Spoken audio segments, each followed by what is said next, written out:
नजर सब पर।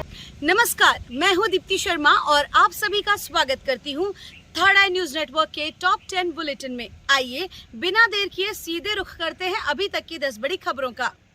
किसान आंदोलन 2.0, हरियाणा पुलिस के 2 डीएसपी तथा 2 दर्जन पुलिसकर्मी घायल। डीजीपी बोले अनावश्यक रूप से यात्रा करने से बचें। एक साल में बीजेपी को मिला 720 करोड़ का चंदा, कांग्रेस से 10 गुना अधिक। मायावती की पार्टी का हाल बुरा। भगवान को विश्राम ना देने से नाराज थे अयोध्या के संत, अब दोपहर में 1 घंटे दर्शन नहीं देंगे। दोपहर में ज्यादातर प्रमुख मंदिर बंद रहते हैं, लेकिन रामलला का मंदिर खुला ही रहता है। इसे लेकर अयोध्या के संत समाज ने नाराजगी भी जताई थी। बांके बिहारी के दर्शन के लिए बनेंगे रोपवे, मथुरा वृंदावन में भीड़ और जाम से मिलेगी राहत। लखनऊ में 9.72 करोड़ की लागत से इमामबाड़ा हेरिटेज जोन में बन रहा फूड कोर्ट। यूएई के बाद एक और मुस्लिम देश बहरीन में बनेगा भव्य मंदिर, सारी औपचारिकताएं भी पूरी। इलेक्शन कमीशन ने आगामी चुनावों के लिए मांगे लाखों सीएपीएफ कर्मी, गृह मंत्रालय को दिया आवेदन। कांग्रेस ने की 6 राज्यसभा उम्मीदवारों की घोषणा, अजय माकन को कर्नाटक से टिकट, वहीं मध्य प्रदेश से अशोक सिंह, तेलंगाना से रेणुका चौधरी और एम अनिल कुमार यादव को टिकट दिया गया है। देश स्तर पर शुरू हुए गांव चलो अभियान के अंतर्गत मुख्यमंत्री योगी आदित्यनाथ ने भी गाँव में लगाई चौपाल। गोरखपुर के वनटांगिया गाँव पहुँचकर उन्होंने दी घर घर दस्तक। ग्रामीणों से संवाद कर उन्हें मिले लाभ के बारे में ली जानकारी। बच्चों पर लुटाया प्यार, उनकी पढ़ाई के बारे में पूछा और चॉकलेट गिफ्ट कर खूब पढ़ने, आगे बढ़ने का आशीर्वाद दिया। यूपी के बुंदेलखंड गौरव महोत्सव में विस्फोट, 4 छात्रों की मौत। आतिशबाजी के लिए रखे हुए बमों में हुआ ब्लास्ट। 3 लोगों के खिलाफ एफआईआर दर्ज, अन्य लोगों के खिलाफ चल रही है जांच। हादसे पर एक्शन में सीएम योगी, एडीजी की अध्यक्षता में कमेटी करेगी जांच, बख्शे नहीं जाएंगे आरोपी।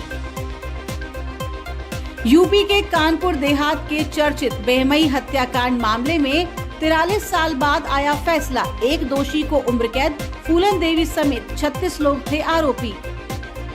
रायपुर में शिक्षा मंत्री बृजमोहन अग्रवाल का बयान, अब सभी छात्राओं को मिलेगी साइकिल, स्कूली बच्चों को दिया जाएगा जूता मोजा और बैग।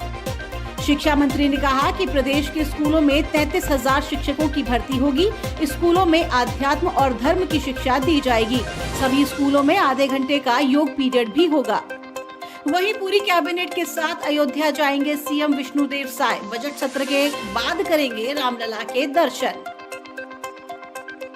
बजरी माफिया मेघराज के ठिकानों तक पहुंची ईडी। हनुमान बेनीवाल ने बजरी के अवैध खनन के खिलाफ महत्वपूर्ण तथ्यों के साथ कुछ दस्तावेज वित्त सचिव को सौंपे थे। स्कूलों में सूर्य नमस्कार पर रोक लगाने की जमीयत उलमे ए हिंद की याचिका हुई खारिज, राजस्थान हाई कोर्ट ने सुनाया फैसला।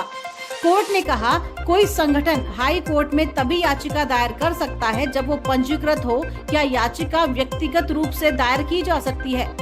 मुस्लिम फोरम कोई पंजीकृत संस्था नहीं है। शिक्षा मंत्री दिलावर ने बच्चों के साथ किया सूर्य नमस्कार, बोले सूर्य भगवान सबको बराबर प्रकाश देते हैं तो ऐतराज क्यों।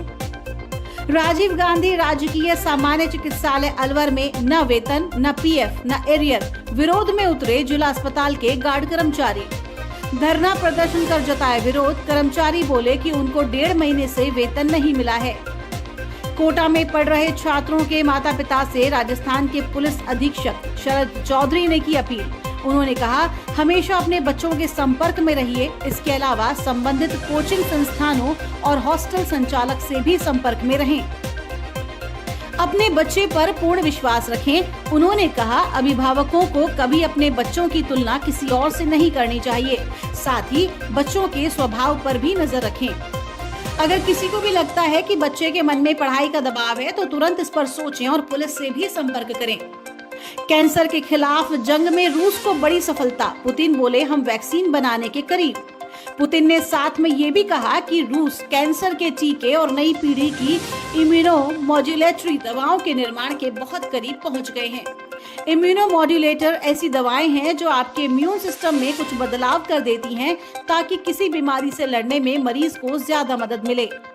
कई ऐसे देश और कंपनियां हैं जो कैंसर की वैक्सीन पर काम कर रहे हैं। पिछले साल ब्रिटिश सरकार ने पर्सनलाइज्ड कैंसर के इलाज के लिए क्लिनिकल ट्रायल शुरू किया था। WHO यानी विश्व स्वास्थ्य संगठन के मुताबिक फिलहाल ह्यूमन पैपिलोमा वायरस के खिलाफ शेलाइसेंट वैक्सीन मौजूद है। ये वायरस सर्वाइकल कैंसर के साथ कई कैंसर की वजह बनते हैं। बिहार में निर्विरोध अध्यक्ष चुने गए नंदकिशोर यादव तेजस्वी यादव बने नेता प्रतिपक्ष। मुख्यमंत्री नीतीश कुमार और उप मुख्यमंत्री सम्राट चौधरी व विजय कुमार सिन्हा नए अध्यक्ष को आसन तक ले गए। चुनावी बॉन्ड पर सुप्रीम कोर्ट के फैसले से उत्साहित कांग्रेस कहा वोट की ताकत होगी और मजबूत। वहीं मोदी सरकार को बड़ा झटका, चुनावी बॉन्ड पर सुप्रीम कोर्ट ने लगाई रोक, बताया असंवैधानिक।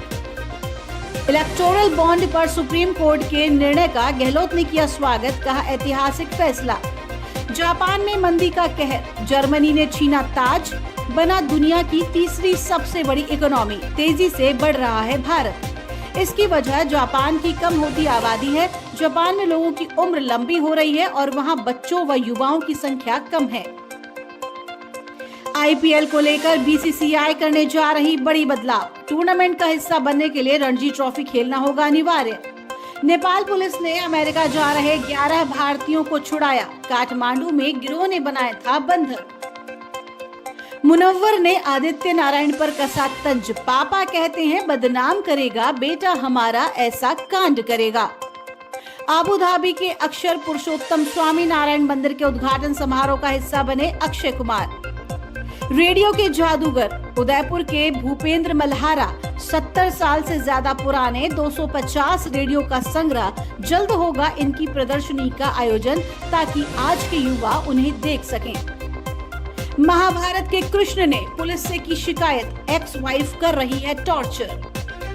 77 साल के हुए रणबीर कपूर, करीना कपूर ने पिता को दिया एक खास तोहफा। धमाकेदार मिड एयर पोस्टर के साथ सिद्धार्थ मल्होत्रा की एक्शन थ्रिलर योद्धा ने मचाया तहलका, 19 फरवरी को टीजर रिलीज। तो ये थी अभी तक की 10 बड़ी खबरें। देश विदेश की ताजा तरीन खबरों के लिए जुड़े रहिए थर्ड आई न्यूज नेटवर्क के साथ। नजर सब पर।